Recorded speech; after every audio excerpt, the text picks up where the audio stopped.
Okay, so hello, Dr. Holbrook. This is my book review on the short account of the destruction of the Indies by Bartolomé de las Casas, and this is presented by me, Alana Thomas. Let me, okay. And so, a little bit about Bartolomé de las Casas. He was born in 1484 and he died in 1566. And so he was a 16th century Spanish landowner, priest, bishop, and he was kind of famed as a historian and a social, reformer.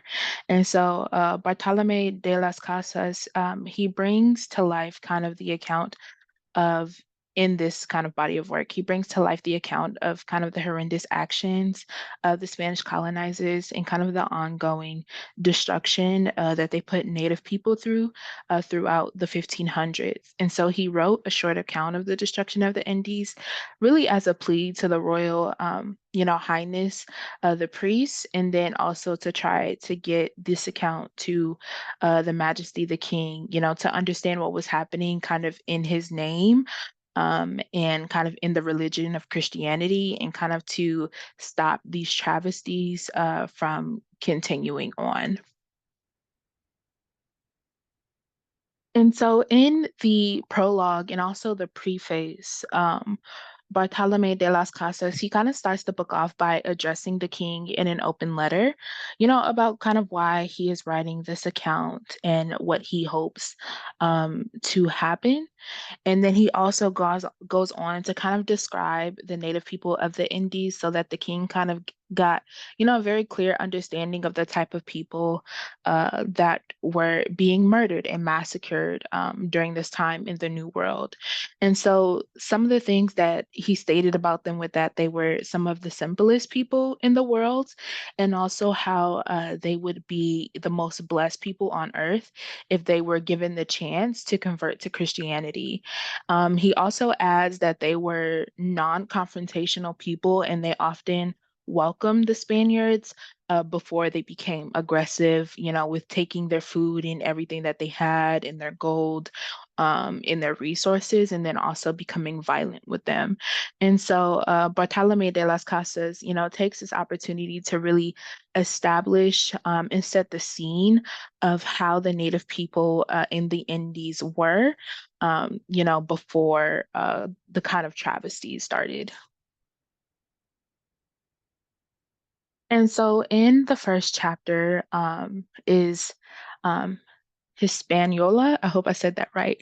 But the book really begins in the manner in which they are really the first ones to see the type of slaughter and destruction that happens throughout the New World for the next couple of decades within this book. And so some of the things that were happening were like Spaniards were like taking their food, right? Or like took their women and children as servants, and like they like killed infants by like taking them by the ankles and kind of like bashing them like against rocks, or burning them alive, or that type of thing. And so they really tortured many of the people left, as an example for those who ran for the hills, because once the destruction kind of started, that's when a lot of them kind of ran for the hills for safety. And so they tortured many people, and used that as kind of a message for the people in the hills that, they basically can't run. It'll eventually be coming for them, right? And then also the natives couldn't fight back really, because in the book, um, Bartolome de las Casas describes how for every one European was killed, the Spaniards kind of had this, I guess, uh, I don't want to say message, but essentially this kind of rule that for everyone, European, or every one of them that died, a hundred of the natives would die as a retaliation of that. And so that kind of really put them in, a phase where they weren't really able to fight back, because they, number one, didn't have the numbers, didn't have the resources, or kind of the materials and, the knives and all of that stuff to really be able to fight back. And so the next chapter after that, Bartolomé de las Casas talks about the kingdoms of Hispaniola, and so he breaks them down between five kingdoms. And the first one, forgive me for my mispronunciation of them, but the first one is Magua. Okay, and they talk about how, the European commanders really would meet with these kings or these queens, and these people were good people, honored people, and they would kind of reward, for instance, the king of Magua, by dishonoring him when, they raped his wife. And instead of him retaliating for that injustice that happened to him, he kind of fled to a neighboring island and kingdom that would protect him. And instead of, that disrespect being enough for the European commanders, they also tracked him down and also killed him, right? And so that's kind of similar between the rest of the kingdoms. In the next one, Marian. And that was kind of north of Magua. It was a rich region. They were very friendly and they took good care of, the Europeans. And that's something that even Columbus had told Bartolome. And so, the king also fled, to get away from the massacres that were happening. And he also ended up dying up in the hills where he had ran, both broken and destitute. The next kingdom is Maguana, and it was described as being a very beautiful, very fruitful area with also a healthy, climate. And they also produced the best sugar. And so, for this one, the king was captured and shackled to a ship, and there was kind of a big storm that happened, and six of the ships, including the one that the king was on, kind of went down. It was never found. And so his brothers tried to get justice for him, but unfortunately, again, they were outnumbered, right, and outarmed. And so the Europeans ended up killing them as well. And then the next one is Gazargua. And that was kind of the heart and the core of the whole island. And so basically, the Europeans would trick, the leaders into a welcoming party, and then they would massacre everyone. And so they also hung the queen of the kingdom, and that I guess was like a form of respect for her status. But again, she still ended up dying. And then the last one, the king was also older, and then she was also hung, and then the other people in the kingdom were burned alive. And this kind of theme of uh, devastation, this theme of violence continues throughout the entire book, and continues throughout different islands in the Indies, right? And so this is kind of just a timeline of the way the book kind of describes the work, right? And so in 1509, that's when, the Spanish kind of come to the islands of Puerto Rico and Jamaica, okay? And they had the same purpose in mind that they had when they landed in Hispaniola, right? And so they found their way to Puerto Rico and Jamaica, and both of these islands were considered, kind of like the lands flowing with milk and honey, and they murdered almost all of the native people that were there. The book talks about how there were over 600,000 people, and by the time that the Spaniards kind of left or moved on, there were only 200 people that survived throughout both islands, right? So you can kind of see the way in the amount of devastation as well. In 1511, they went to Cuba, right? Same thing that they did in Haiti or Hispaniola. It was done in Cuba, right? And then there was a one particular thing that really stood out to me, and it was Bartolome de las Casas spoke about a man who was about to die, right, bleeding out, and he had asked if Christians go to heaven. And the response that they gave him was that the good ones do. And his response to that before he died was that he hopes he goes to hell so that he may never see Christians again, right? And so these are the type of um, kind of things that happened that really impacted Bartolome to really understand the gravity of what was happening because these, Europeans and Spaniards, they weren't actually like giving the native people chances to, take on Christianity or really show them what Christianity was. And I think that's one of the things that really drove Bartolome to write this account of the destruction of the West Indies, because it's able to really kind of see or show the king, hey, we're coming to the new world, right, in order to get people to convert to Christianity, amongst other things. However, they're not giving them the chance to even do that because within the first interaction, all of it is violence, right? And this is kind of the type of nature, right, of people going to all of these different areas as well. Right. And so once they get to the mainland in 1514, that's when kind of the new governor came to the mainland as well.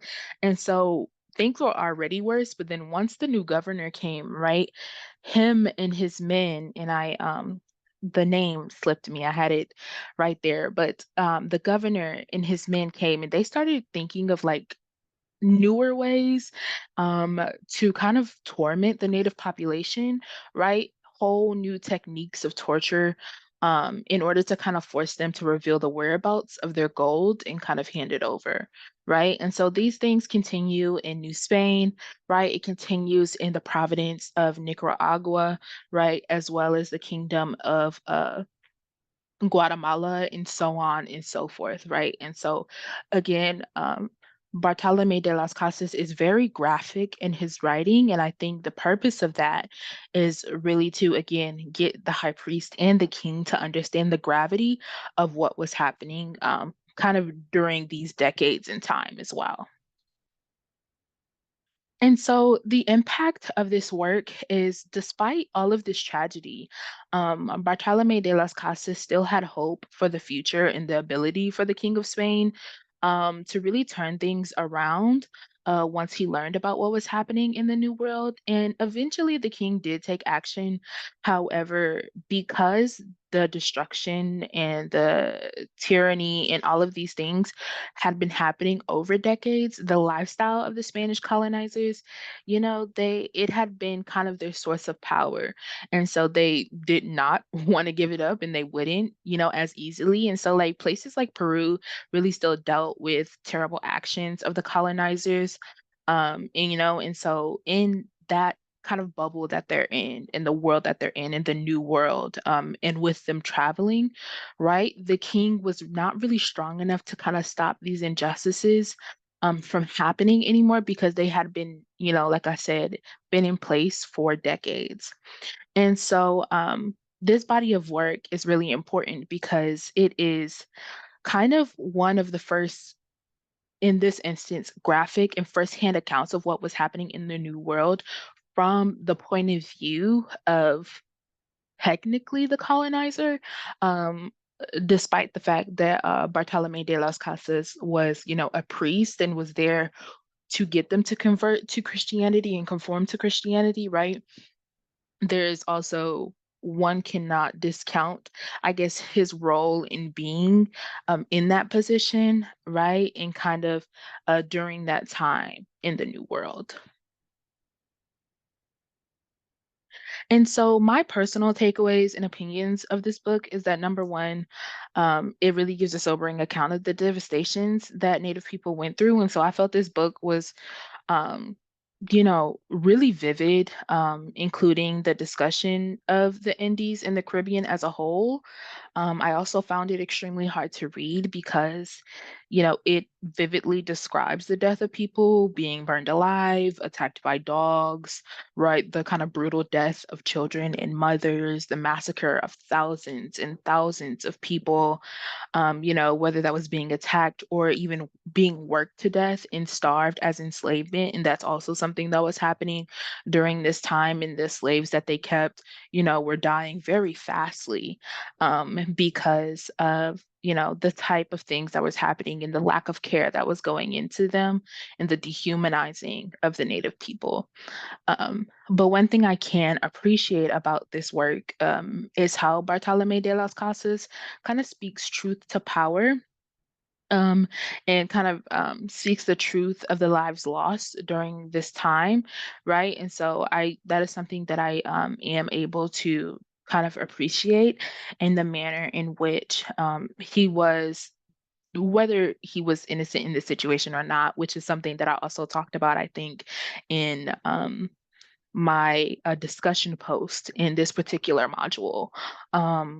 We can't discount the fact of him trying to stop it, or put some type of stop to the devastation that was happening in the New World for decades upon end. And so despite the fact that we read this book, I think in like module 5, I still think about this book often, and I think it's because of the powerful words of Bartolome de las Casas, the powerful words that he uses, the vivid depictions of it, the pictures, right? And I included some in this PowerPoint as well. And so those are the type of things that really led me to want to do the book report on this book.